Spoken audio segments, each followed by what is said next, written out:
We're rolling. Welcome to the REI Rookies Podcast, the Real Estate Investing Rookies Podcast, episode number 109, where we invite you to follow us on our journey towards financial freedom using the power of real estate.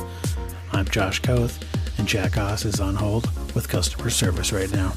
Here at REI Rookies, we believe in a couple of key principles. Number one, the best way to retain information is by teaching it to others. And number two, a rising tide lifts all boats. We're not competitors, we're a community. So let's get into some real estate investing. All right, guys, this week, Jack talks with Bruce Mack of MaxLeadPro.com. He has over 40 years of experience being a successful entrepreneur, and he realized that the biggest problem most business owners have is lead gen and trying to cobble together a bunch of different sources to produce good leads. So he developed a software called Max Lead Pro, which changes the entire equation. So let's listen to Jack interview Bruce Mack. Well, we have Bruce Mack on the call here with us today, and Bruce is here today to share his expertise to help you find the right funding options for your business. Welcome to the show, Bruce. Well, thank you so much, Jack. It's really great that you give me the time here, and this is an ongoing conversation and topic that we have. Josh and I host our local real estate investing group as well, and one of the things that keeps popping up, and what I'm really going to dive into right off the bat, is business-directed retirement accounts. Why this might be the right option for you. And it's something that I know you have some expertise in, and I think that's probably where we probably should start. But I think what I would really like to get going is, can you give us a little, the listeners might be a little new to you and some of the concepts we're going to be talking here today. So can you maybe give us a quick introduction and we'll just go from there. Fair enough. Well, first of all, a little short backgrounder on myself. I'm a licensed financial advisor. I owned and operated a very successful credit repair company for a number of years, so I'm very cogent in the areas of credit and credit repair as well. Been a past banker. I am also a fellow real estate investor, and to that end, in a 3-year period of time, I bought, rehabbed, and flipped over 160 properties, and I've been involved with well north of $92 million worth of real estate transactions. So I'm one of you in as much as I understand real estate investment and real estate investor needs, because I've been an active real estate investor for years.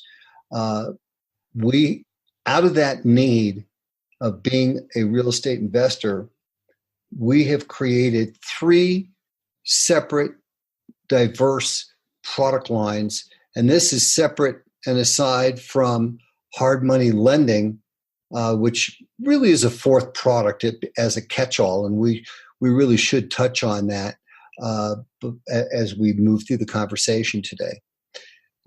The first one, which I usually keep for the 3rd one, you mentioned it, the business-directed retirement account. So if you wish, we could take a deeper dive into what that animal is all about, how it works, how to qualify for it, and what the benefits are. Would you like me to start there? Yeah, that'd be great. And I'm sorry I jumped ahead on you a little bit, but that was one of the bullet points that stood out, because we get recurring questions regarding that. Well, Jack, I have to be nimble on my feet, right? if I gotta be able to move to the left or move to the right accordingly, depending upon who I'm having the conversation with. And no, this is good stuff for me. Keeps me on my toes. So many of you have heard about what's called a self-directed retirement account. Mm-hmm. And many people who are on this call have a rollable 401k or IRA. And many of you may have a rollable 401k or IRA. You're not even aware that it is rollable. So I think that's a good jumping off point. Why wouldn't you know that it's rollable? Well, if you're working, let's just say for XYZ employer, and let's just say it's GM, what have you, and you're participating in the 401k and IRA program, and you're currently an employee, then if you've spoken to HR, human resources, they've told you that you cannot access any of those monies unless you retire or quit, what have you, because you're an active employer. But here's what they didn't tell you. What they didn't tell you is you can do what's called a carve out on any 401k or IRA monies that you had from a previous employer that you rolled over to the existing employer. Now, I have many clients that have $100,000, $200,000, $300,000 in their IRA or 401k, and they might have had $50,000 or $100,000 or more $1,000 from the previous employer. Mm-hmm.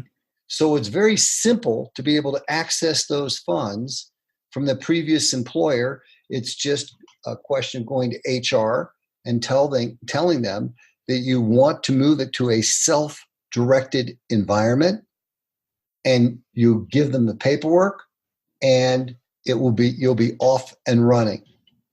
Why would you want to put it into a self-directed environment? Well, unfortunately, your company invariably is utilizing mutual funds and some of the traditional types of investments.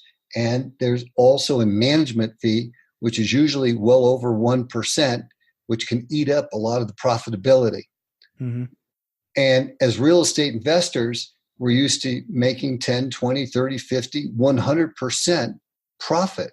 So the opportunity to be able to access these funds for putting into real estate transactions where you can make bigger dollar returns than you could ever hope to make in a traditional IRA or 401k environment is huge. So moving it over to a self-directed is great. Now let's talk about the various self-directeds that are out there. There's the traditional self-directed environments, such as the environments that many of the competitors like Equity or Horizon or this one or that one, they all sing from the same hymnal. And the hymnal is because of the restrictions of the governance on those types of accounts, is you're not allowed to do many types of transactions, included of which would be self-dealing. Mm-hmm. Self-dealing can be as simple as if you want to do what we call an interfamiliar transaction. Brother, sister, father, mother, can't do business with them. You're precluded from it, and you are exempt from it. By the way, if you liquidate and you don't do it right, your funds, you get hit with a 10% penalty, and you incur the ordinary income in the year in which you weren't doing the right things, which blew it up, or that portion up. So it can be extremely costly from a taxation standpoint, mm-hmm. And from a fine standpoint. Another problem that I've seen consistently is that real estate investors cannot sign for what's called a recourse loan, meaning that you're personally obligating yourself to the loan. Because again, you're considered to be self-dealing if you're doing that, which leaves you with two choices: not having a loan at all, which could be completely impractical for that specific transaction, or having what's called non-recourse loan, meaning one where you're not PGing or personally guaranteeing the loan. Are they out there? Yes. However, they're very difficult to get, and they all come with the same caveat.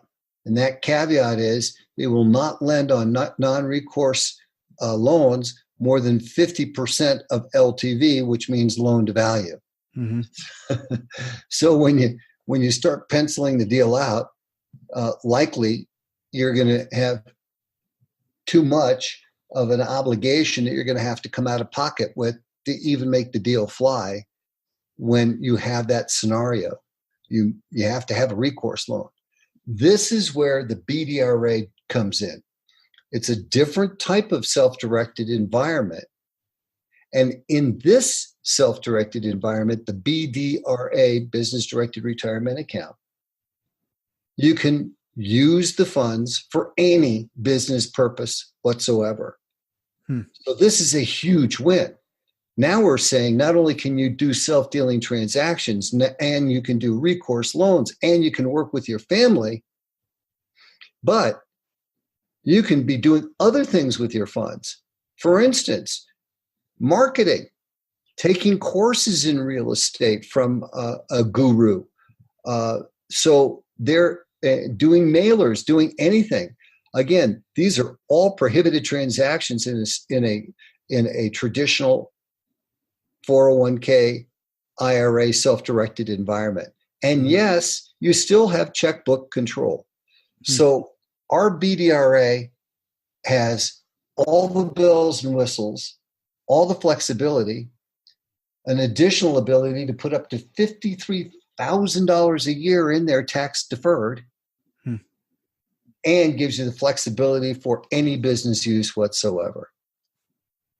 So that's pretty much it on the BDRA. If you'd like, I can move on to one of our other funding mechanisms. Yeah, that's really interesting. This is the first time I've heard of BDRA.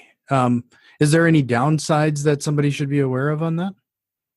None. Yeah, compared to the other, I mean, it seems like that's the direction, but not a lot of people would be familiar with it. It's just a superior mechanism for everyone. So it's just, as I always tell people, it's the only way to fly. Sure. And you talked about 401ks and IRAs and stuff. When you are working with your HR rep and you're trying to broach this type of subject, there's some situations where they're not even aware of these type of solutions or products. Is there a way, or are you able to help the person interested in this communicate with the HR people to get this done? Once we have decided that this is the right course for the client, we do all the necessary hand-holding, give them all the verbiage, and tell them exactly what to say and how to say it, and get the money from them to themselves, really, which will be their new custodian. Sure. And so our ERISA attorney can oversee everything that's going on. So we make it as simple as possible. I do want to tell people, allow a good 30 days to get it done. And that's not because of us, but that's because the existing companies usually like to hold on to the money as long as possible and churn it. Oh, yeah. So it is what it is. So if you've got a deal and you've got to close quickly, it may not be the best path to get funding. We have other funding mechanisms that would be quicker to get things done. Okay. Well, let's talk about some of those other funding options then. Great. Our flagship product is our revolving lines of credit program. The average client gets funded $75,000. We have clients on a first round funding that get funded as much as $150,000. The guarantee from us is all of the lines of credit will come with a 0% APR for up to 21 months. This is a great program. Ideally, the person will have a 700 FICO, and and they will have some patina or some age to their credit lines. Again, we review everything with the client. We know how to pull a credit report and show the client how to pull a credit report that has zero impacting and will not create a hard inquiry. And we literally go through and go through the client file so that we can make sure that they qualify. Some clients have a lower or compressed FICO, low 600s, strictly because they have high what's called credit card utilization. Say they have a $10,000 limit card or multiple $10,000 limit cards, and they're at $7,000 balance, $8,000 balance, $6,000 balance, whatever the case may be. Actually, anything over, Jack, a 30% utilization or 3,000 used on 10,000 will impact their FICO negatively.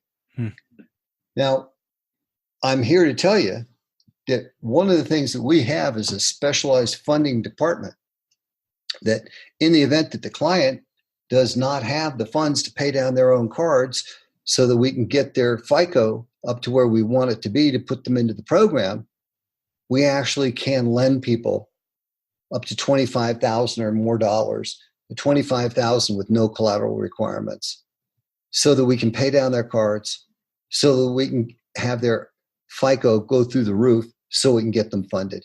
So this is a huge win-win that we're the only ones in the industry that I've ever seen that has this kind of flexibility. And it gives our clients a huge advantage in those circumstances where they don't have the money to pay down their balances. It's the old, if I could have, I would have, but we're there to come to the rescue to help out. So I'm guessing this is some sort of credit card program when it comes to these revolving lines of credit?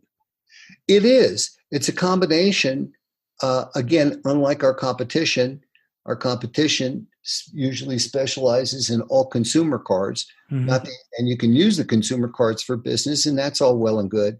But they're missing the boat because they're not also working with the client to get business cards. Now, many new investors do not have an entity, a C&S or an LLC or what have you. And this is understandable. And one of the things that we do is we will create an entity at our cost. I mean, it's going to be the only thing that the client pays for is the state filing fees, but we will create the entity for the client so that we can get them the business cards, because business cards, and it takes us a day to do that.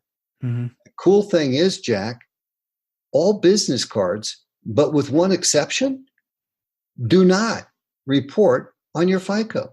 So think about it. We can take those cards, focus our energies, and load them up 60, 70, 80, 90%, and it's not going to result in one FICO point being lost. That's cool. That's really a cool thing. So I always tell people, if you want one credit card, you don't need us. If you're looking for some serious monies and credit lines, like I said, an average of 75,000 as much as 150, and you need business ones, we're the guys. Plus the strategies that we have to be able to increase your FICO, such as removing or adding authorized users. And we also have a credit repair attorney that works with us. If there's derogatories that need to go away, we have a excellent track record of being able to remove them right on up to and including bankruptcies, judgments, collections, you name it. So how long is that process then if somebody wanted to go down that road? Well, there's so many moving pieces on that puzzle when it comes to credit restoration. It would be imprudent and incorrect for me to say it's going to take 4 weeks, 5 weeks, 3 weeks. I can tell you this. We had a client a couple weeks ago They had 57 inquiries on there, and we were able to remove all but 3 of them within a week's period of time. So it really depends how long it's been there, what the nature of the derogatory is, if it's been assigned out to collections, yada yada yada. So rather than me sticking my fingers in the car window door that's electric and rolling it up and going, ouch, I'd rather say it's a one-off. We get you referred out to our credit attorney. She's extremely reasonable, and she does a really good job. And then we go from there. We start to talk timelines. We start to talk timelines at that point. So when you start to accumulate these business cards, is there a business version of the FICO? Like, does it start reporting something somewhere so that you're starting to build some sort of business credit? Wow, there's a great leading question. The answer is yes and no. So let me answer that. Prior to us getting on the call, we had a several-minute discussion about the different products. And frankly, it wasn't even going to talk about our corporate credit product, but you're leading me down that path, and I'm fine discussing it. So here's the drill, okay? Unless you've got an Intella score or a Paydex score from Dun & Bradstreet, the answer is no. It's not going to report because there's nothing to report to. It's like not having an Experian or TransUnion. Mm-hmm. Once those have been created, which is a part of our corporate credit program, then those business cards that have been obtained can actually report and help, as long as they're being paid on time, and help in the equation with building corporate credit. We do have a corporate credit program. There is a guarantee on that program that we will get the client a minimum of $50,000 in corporate credit, and it's a combination of trade line credit, store credit such as Amazon, where you can buy anything, and other major Apple is one of the accounts that we get for folks, and credit cards. You end up with $2,500, $5,000, $10,000 credit cards or more. And here's the beautiful thing: none of this, and I have to repeat this, none of this is PG, personally guaranteed. This is all done. If it's true corporate credit, it's all done with no PGs, strictly using an EIN, which is an employer identification number. Now, please understand, so when you're speaking with one of my account managers, should you wish to in the future, I did not say that, please don't say that Bruce said that I could get business cards on your normal stacking program without a PG. I did not say that. No, they're two separate things. They're two separate things, but they do have some crossover.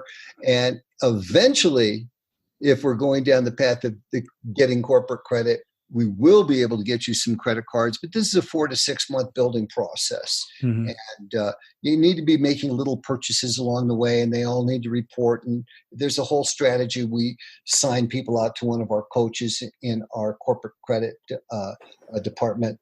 And it's a great, great program, but it is a standalone, if you will, from the revolving lines program that we were originally discussing. Okay. Sure. So then, just to clarify then, on the revolving lines, just to go back to that briefly. Yes. Is there check access or something, because we're dealing with some pretty large transitional things. It's not like I can go to my title company and run a credit card. So actually, I don't mean to step on your toes, Jack. And we have a third party that we work with to allow for a check, an ACH, or a wire to be taken from somebody's credit card credit lines directly to. For instance, you just named it aptly. Title companies is a permissible transaction. Paying contractors. Sometimes you have contractors that they're old school and they never got a merchant account, but you want to use your credit lines, you can. So we have a solution, and or we also have a tertiary solution, which is what we call a cash out program. So we have a way where we can convert credit lines into cash. It's a process. It's not a difficult process. And we have a resource, and that's another conversation, but we can go down that road too. Okay. So let's make sure we have enough time for all of these other, I know you have quite a few other funding options. Is there what would be the next one that we should touch on? Sure. The next one would be our term loan program. We have a fintech platform. So within a 2-minute period of time on an iPad or a laptop, somebody can answer about 12 questions. And we have 25 lenders on there. And with one soft inquiry, again, not a hard inquiry, which is going to cost you a couple FICO points. With one soft inquiry, it's possible to get up to 25 lender offers, anywhere from $1,000 to $50,000, and anywhere on the terms from 12 months up to 60 months terms. The varying APRs, they start at 4.9 and can go up into the teens and 20s and above, depending upon credit. And the beauty is, yes, we have approved, though I cannot guarantee because there could be mitigating circumstances, but we've had people with high 500 FICOs get some financing on that program, which daily still amazes me. The caveat there is the individual will, unlike with our stacking program, we call it no doc. It's stated income. There's no tax returns. There's no this. There's no that. It's very, very simple. With the term loan program, there will be the necessity to prove income, whether it's W-2 or 1099. So unless somebody's can provably show that they're making a minimum of $40,000, and that's the lowest bar, they're likely, even if they have a higher FICO, will not get approved. However, maybe their wife has the job, and they're the investor. So there again are different strategies that we can use and implement. It's just a question of what's going to suit the circumstances the best when we get into that consultation. Sure.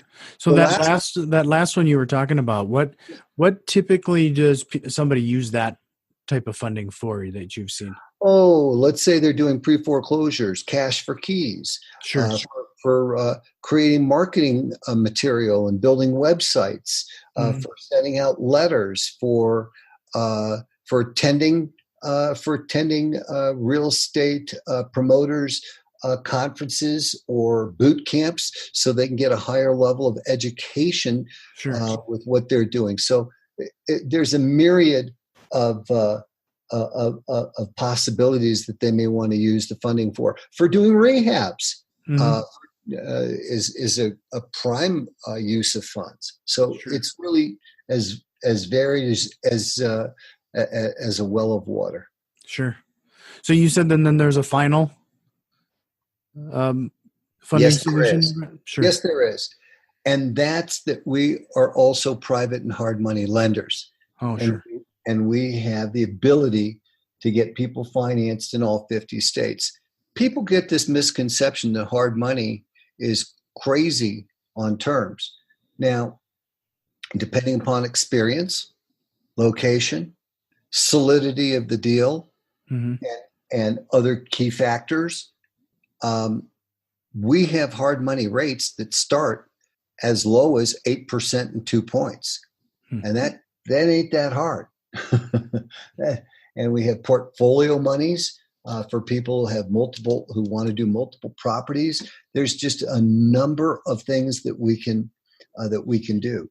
Another use of funds could be And with our hard money lending, depending upon the circumstance, we can go as much as 90% of loan or value, I should say, and 100% on the rehab. Okay. But there's still that 10% to come in with. And that could be where our credit card stacking or our term loan program makes a great impact, because we can come up with those funds so that they can take the deal down. Okay? Yeah, it's very complementary services. They really are. There definitely is a lot of opportunity, and we oftentimes see a lot of interplay. Mm-hmm. So when you say on the hard money side, 90%, is that 90% basically of the purchase price or 90% of the current value? Am I making sense? You're making complete sense. and when you have over 100 lenders, you have 100 different machinations of possibilities. So the answer is yes and yes, or no and no, depending. That's really a lender specific. So each deal has its own merits and where it's located. I can tell you guys, and I don't care who the lender is, here's a little magical nugget. Mm-hmm. The closer that you're looking, if you're looking to do hard money loans for, say, doing a rehab, what have you, closer to, and we do have another form of financing to tell you about very briefly too. If you're looking to do a hard money loan, try and keep it to a suburban or urban area. Get out in the country where when you get out there and it becomes very difficult to comp, most lenders don't even want to play because they find it very difficult to comp. Therefore, they start getting the heebie-jeebies. No, that makes sense. And being in a rural area, this is a couple things that stood out here. Is that we are in the Fargo-Moorhead area. We have a lot of small communities around us. It's just really spread out here. So that's a really good point to know what you're just saying there. The other thing that I think is really a standout is that Josh and I have used hard money lending in the past, and it's kind of a mixed bag depending on what state somebody can help you in. So like we've used one lender who will do North Dakota but not Minnesota because we're right on the river, and then vice versa. It's really interesting and cool to find somebody that could. It doesn't sound like it really matters. Jack, what we have done is we've cobbled together a nationwide network, and you're absolutely correct. For some lenders, it absolutely does matter that they'll lend in North Dakota, but they won't lend in Minnesota. Perfect example. And we see this all the time. There's some lenders that lend in 17 Western states. There's some lenders that will only lend in Sunbelt states. And through the entire experience, we've put together over the years a lender base where we do have 50 state coverage. Mm-hmm. That's really unique. So that's really something that I wanted to point out. So I know did you have any other funding options? I have one other funding option and one other program that really deserves a couple of very quick minutes. Because I'm guessing that one of the two, since you're helping so many people make so much money, there's got to be a way to protect some of this. That was the last thing I wanted to talk about. So why don't we go back to the funding? Let's stay on the funding for now, and then we'll go over to the help. Let's talk. Okay, sounds good game plan. So the last funding program that I wanted to briefly mention is our transactional funding program. Now, some of you guys, especially newbie investors, I can't tell you of a better strategy than to get your feet wet with wholesaling. And when you go to escrow, if you don't have the funds to be able to buy the house to be able to sell it for that and make the spread, that $3,000, that $5,000, that $20,000, whatever your spread is, you're pooched. Mm-hmm. And this is where you need to have what's called transactional financing. Transactional financing. And we are a transactional financer. We actually will lend up to $1 million for any transaction. We'll send the monies to escrow and, excuse me, and get your deal closed. So you can come to the table with nothing other than the paperwork for the assignment of contract. Give that to the escrow officer. We'll send in the money so that we can do what's called a simultaneous close, an A to B, it's called, and B to C transaction. Mm-hmm. Now, I can tell you, we're one of the few people that even do this type of funding. Mm-hmm. And I can tell you that our rates are ridiculously low. Let me give you an example. 1.75% plus a $495 transaction fee. Mm-hmm. So that's how inexpensive it can be so that you are making that really nice wholesale spread. Sure. So this is if you make sure you have your buyer lined up ahead of time, right? Absolutely. The buyer needs to be lined up because you're not letting them hold this property for days on end. It's like a single day. Yeah. No, you have to have the buyer lined up. They have to have their loan approval, or ideally they're coming in cash themselves. Yes. Yep. All that being said, we're there to fund the escrow so that you can close the deal and make that spread. Right. So just so that people understand what Bruce is talking about here is when you were talking about transactional funding is you are putting a property under contract and he's basically funding the opportunity for a few hours, maybe a day, so that your buyer can come in, buy it directly from you. And it's going through the whole transaction in a single day between essentially 3 or 4 buyers, really, since they're funding it for you, right, Bruce? Like I don't want to. No, you're hitting the nail on the head. Yeah, I don't want to overcomplicate it, but I just want to make sure that everybody understands when we're talking transaction, it's like that single transaction, not a long-term investment or a long-term hold. No, this is for what I consider to be an ultra quick flip. See, in the old days, 8-10 years ago, before we had all the problems that we had in the mortgage industry, you could go be a wholesaler, mm-hmm. and the title company would allow you to do a simultaneous close without taking possession of the property. Mm-hmm. But that's all gone. Right. The laws have changed. Cannot do that. So you as the wholesaler literally need to step up to the plate mm-hmm. and buy the property and own it outright, even if it's for 30 seconds mm-hmm. before you sell the property to the new person. Right. And that's where we come in, is to aid and abet you're getting that done, i.e. lend you the funds so that we can take the property out for you. So mm-hmm. you're taking the property out. And then that transaction, the second part, that B to C transaction, can consummate. Right. Yeah, this is something that's we've played around with a couple things. One of them is assignable contracts and what have you. But what you're really talking about is an ideal scenario, because the end buyer then doesn't really have doesn't know how much you really paid for it. I mean, it becomes a transaction between you and your buyer, and some of that information is excluded to just optimize your margins. I mean, you're not taking advantage of anybody, but you're making sure that you're making the spread you need to keep your business afloat.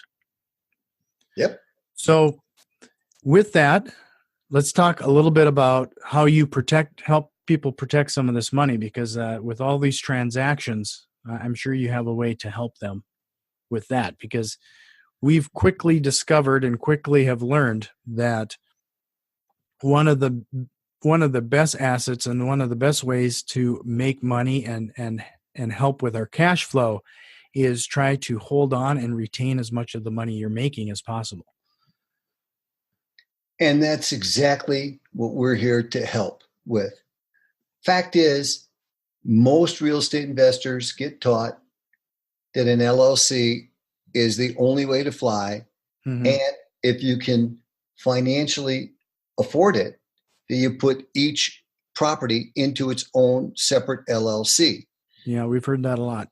And this is conventional wisdom.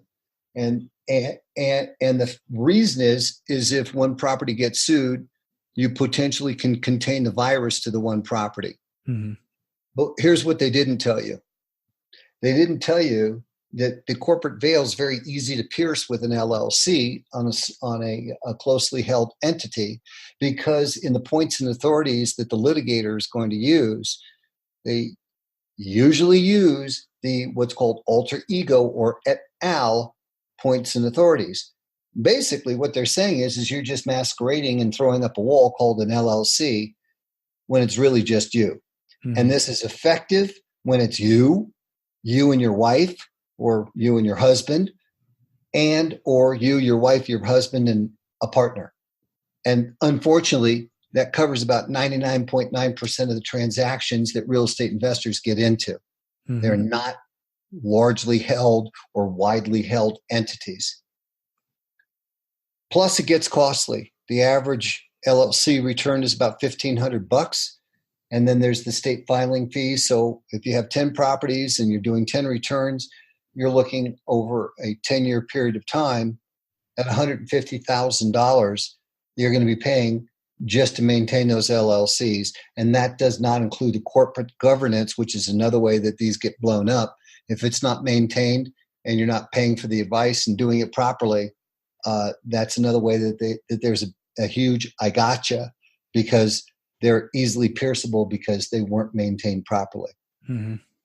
All that said, the solution to this is a one-stop gap, which covers all and provides superior asset protection. And that vehicle is our proprietary, copywritten so nobody else can have it, trust mechanism.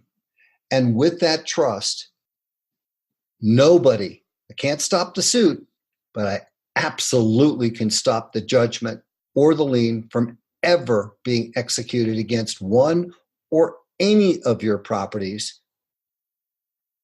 This is an absolute, and or this also stops governmental agencies, God forbid.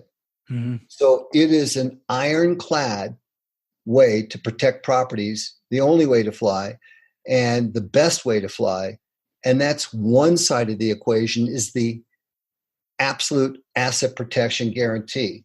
Many of you have also got other businesses. Maybe you're a doctor. Maybe you're a lawyer. Maybe you own a clothing store or whatever other business venture you may be involved in. And with our trust, you're also protecting yourself from any creditors and or liability that other business potentially could be engaged in. Secondarily, we have a tax mitigation, or what we call tax deferral piece. And the tax deferral component defers the taxes on long-term capital gains, on short-term capital gains, on ordinary income, on lease and or rental income in perpetuity. And the laws of perpetuity so state that the trust is not dispersed until 21 years after the last of the beneficiaries and beneficiaries' heirs have deceased. So when we take a look at this, that could be 100, 200, 300 years from now. Mm-hmm. There ostensibly is no liability. Now, when we talk about tax deferral, the percentage of tax deferral that we're talking about is usually, and again, this is a case by case, we need to sit and consult with you. It's usually an 80 to 90+% deferral. So think about what you could be doing with an additional 80 or 90% of what you were going to potentially be paying Uncle Sam.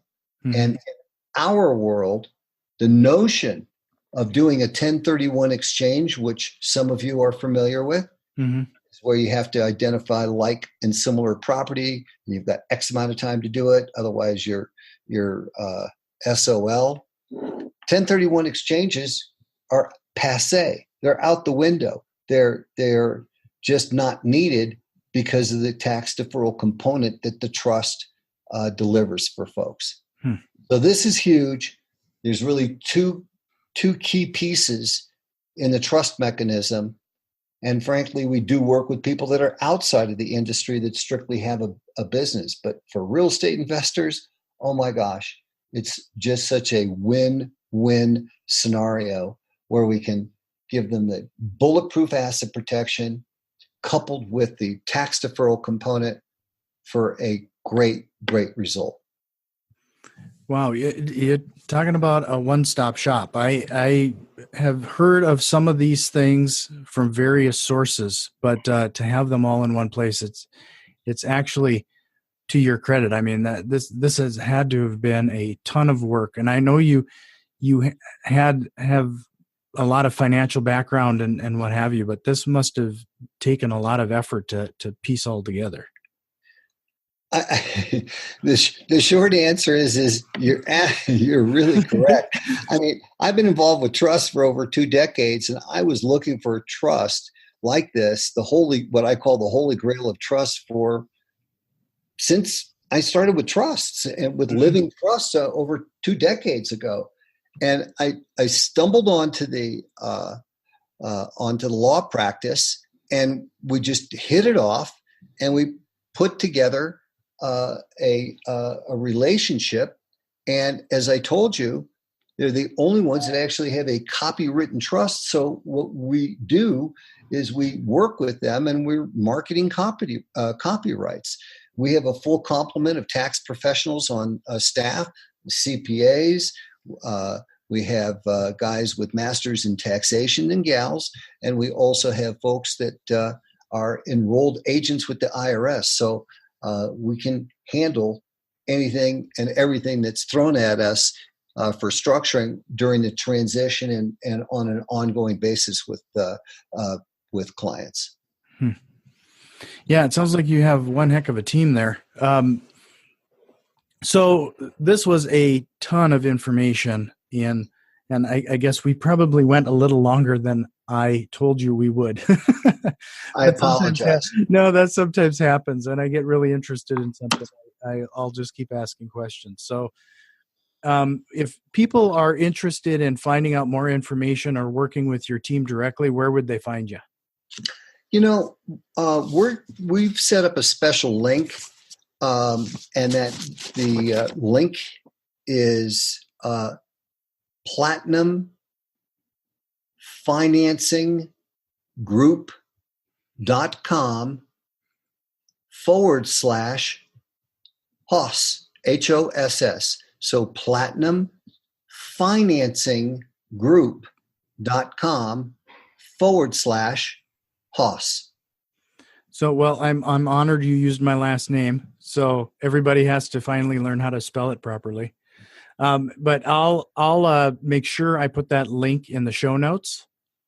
And is there anything else you'd like to make sure is there any question I didn't ask you that we probably should have covered? I really think that you did a fantastic job, Jack.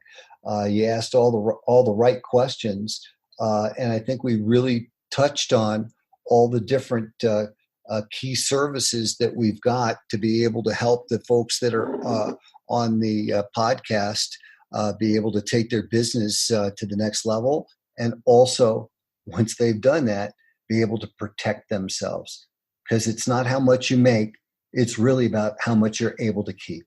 Yep, and that's absolutely true. And if I've been reading, just revisiting some of the concepts of, I don't know if you know Mike Michalowicz, read his book Clockwork recently, and I'm really in that mindset lately about, making sure you're being able to buy back your time, and that's really one of those reasons you got into business to begin with. So again, I just really appreciate your time. Thank you again. And I'll make sure we put that information in the show notes. Really, thank you again, Bruce.